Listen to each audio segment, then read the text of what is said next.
Nazo paye ça ne pas information. En tout cas, malgré guerre, mais bah infrastructure les autonome. Yo lobby 18 ans tonga quitté pour malgré ba professeur université pour na yo benge bon ba bololi ngate mna lobaki lobby bango ba zeba incompétenti. Siko na ye ba kate bato boya ka loba awa boya ka s'attaquer na président kanamba loba kuna muta répondre azate tala ba hypocrite bo banga muna po masasi zate. Aloba on peut clairement bo sala pelote matonga bakashamata bakinga kati na ba upemba na ba goma atonga pende ayemo ba domaine bien sécurisé nemboka na biso atongi te pour lobi bato ana nyonso ana zaki na bango etuluku ata 15 bien bazaki te bango nyonso ba bijou go ba Jani Mabunda ba Francine Muyumba ozui ba Rimova ba minaku bango nyonso ba matata bato ana nyonso kanamba bi je ne paye 15 na ba bazaki ebele na ba José Makila ngaita heureusement ils m'ont talo ba on t'a répondu à zate boki ma elo kwani choka bino boyoka malgré guerre mais président Félix a otonga boye ba que ceux qui est guerre ici ba otongi là ba ba moi pena ba oza plus honoré bo comme te ma parce que bon ba vivre en guerre longtemps. En tout cas en passant je salue mon ami Jean-Luc Abiyarimana depuis quelque part wana camarade nangai oh c'est peut-être koufi bino boke ko salier na démon vous allez à un démon ngai na préféré na Jean-Luc Abiyarimana moi na Juvenal Abiyarimana oh aboma congolais azaka ko bisa ba Rwanda za pauvre tout ça bilanga tout ça élevage oh bino bokomo bimisame so que Rwanda gomi na content po bozo ba congolais Dieu vous voit 2026 année de la justice divine boyo ka malgré guerre même konto mbolo ba réalisation toujours ba infrastructure zo tongama pour l'intérêt ba congolais batanga bien bazo ba soins de santé malgré ba obundisi o moni vertige na batant ya sanitaire bloratoni mais bon 18 ans azo répondre biso tout bonnement matongi ba domaine na ah nzambe boyoka reconstruire la RDC malgré la guerre quand l'état fonctionne la vision de Félix Tshisekedi prend forme.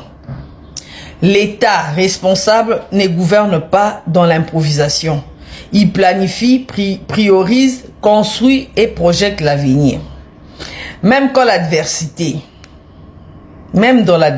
pardon.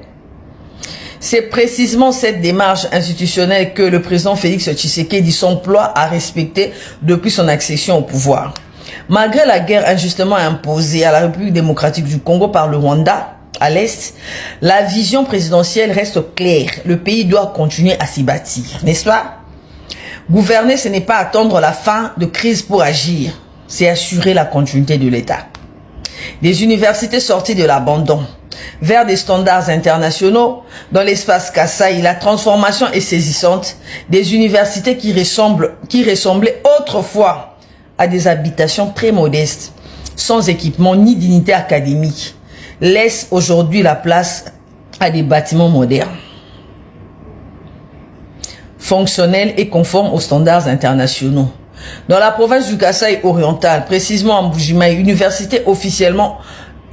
l'université a été officiellement reconstruite, auditoire spacieux et aéré, avec des sièges adaptés, des bureaux dignes valorisant ceux qui travaillent. Au Kasaï central, et pas François Biaï, et pas Général Boamunda, et pas John Chibang, pour la Kasaï central, c'est une nouvelle université moderne de Kananga qui est sortie de terre. À Bunia, dans la province de l'Ituri, les chantiers universitaires avancent également. Construire des universités, ce n'est pas seulement ériger des murs, c'est former la jeunesse, préparer le cadre compétent, renforcer la souveraineté intellectuelle du pays pour garantir l'avenir. La guerre ne doit jamais condamner demain. La guerre ne doit jamais condamner demain. À Kinshasa, l'économie urbaine reprend visage. La même logique s'applique à l'économie populaire. Le grand marché Kinshasa d'Izando, jadis délabré aux pavillons effondrés et aux étalages précaires, a connu un changement total. Aujourd'hui, ce site emblématique de Kinshasa est devenu un véritable bijou urbain, magasin moderne, étalage structuré, accès facilité, conditions de travail dignes pour le commerçant et meilleure organisation économique. C'est cela un État qui fonctionne. Restaurer la dignité du citoyen par des infrastructures utiles et durables. La reconstruction ne s'arrête ni aux universités, ni au marché. Stade moderne, route réhabilitée, renaissance du football, du basket, la fierté nationale reprend corps. J'espère que vous avez na vous expliquer bien, na lingala, pour vous bien, reprend corps. Pendant que certains critiquent ou nient les chantiers parlent d'eux-mêmes. Certes, le grand défi reste la paix à l'Est. Ok, mais la guerre n'a pas bloqué la vision, elle n'a jamais paralysé l'État, elle n'a pas arrêté la construction. Tokani, malgré guerre, mambozo salam, batu bazo tonga, bazo sela bana ba etelo, batanga bien. Malgré guerre, tina ba nkoro bana ba otanga na salle de classe, na ba toiture, na mur. Autrefois ba notanga na ba paille, ba tonga ba classe na ba nzete, ba fanda na mabanga. Yoka passe, l'icône en 18 ans, je n'ai pas eu 15 bons collaborateurs. Pendant que certains critiquent ou nient les chantiers, parlent d'eux-mêmes. Bazana makilele, mais ba omona, Sony. Certes, le grand défi reste la paix à l'Est. Ça, c'est le grand défi du président de la République. O alingi ki maison la bana Est. Ba on peut ba tongi la ba on ba vaquer na occupation. Ba longo la ba on ma mis il y a 30 ans au Kagama bomi ba on ba touti ba bomi ba congolais. Pe ba zo continuer. Wapi bino boyaki Kagame. Na moni mutu mususu o me kasi Tshisekedi mutabenga ki Kagame mon frère. Ti le lobo zaka na narratif wana so moni bato bon bato sans argument bato ba chake like ba kaisa nanga mtoyo libéré bon to ba comprendre les copes ba besoin no ba rwandais ba bae. Yaya, laisse-moi te dire, aux gens photo mon ex bo pisana bis be mukabwana. So ba bimission de bozongani. Nzambe na satan ba liage sika mo so pe photo za kitonga to mona. Ata so to chaki photo, nzamba zong si satan. Ba réflexion mo bidon wana so moni ba komi a cours d'argument, ba mo bimisa ba photo e sarani. Na pe na massa na mo akala to za copier bientôt pe na ba photo mais to copier rapé sous ata so bo bimisa ba photo mutam to sa vine. O bala ka kutu mariage makasi ba ye ba lati ba lié ba meli. Bo lata ni ba alliance. Mais bo za souta yo po bala mo sana bala ata so ba bimisi photo de sarani. Bo ka so bo bimisi photo a président na Kagame ne sen.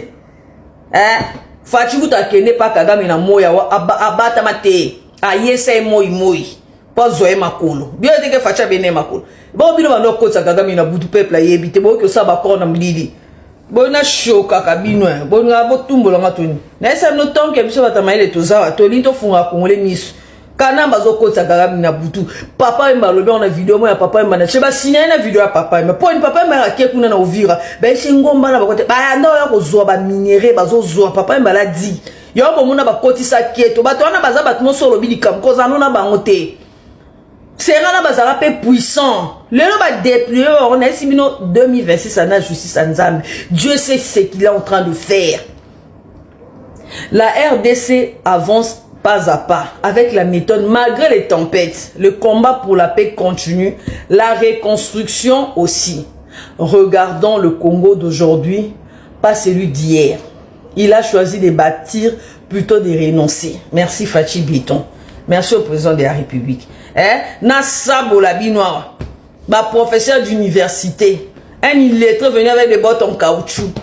Ba tout ni otongi mboka te je n'ai pas eu 15 mois. Donc ba français nyon so ba macroéconomique nyon so ba matata ba elaka biso ba français ke zongi. Même tata ni classe illettré na ba bottes en caoutchouc na ba matela sur la tête. Azo dénigrer bino. Na ba mina ko botangi classe bandu de tonga miti. Bozana ta ba to sanku etonga ma. Bozali peme na yakana mbiti. To bazoye sabino bazaka des étiquettes. Mutazo dirige mboko Kagame. Le président de la République est en train de dérwandaliser la RDC. Ba kokate, ba otanga signe tanke. Yangana ngana zo sambela nzambe. En tout cas 2026 Jean-Luc Kabila-Rimana. Après, je salue mon ami Jean-Luc Kabila-Rimana. Nako choqué bino oui. Bino kutunde bozana bo ebite ba Jean-Luc basali soki plus de 30 ans libanda na mboka papa na bango tongaki o inifie ki Rwanda. Nyonso wana nini accord ya Arusha. Yoro momoni Kagame tsazoya na Washington akasa ka kosimba président Fachi. Kagame, Fachi est béni, il est sous la protection de l'Éternel. Toi tu es sous l'emprise du diable. Dieu va te détruire. Na lobango chaque jour bo ba no chaba vidéo na on a venu quelque part dans son pipi. Non ta bino kaka.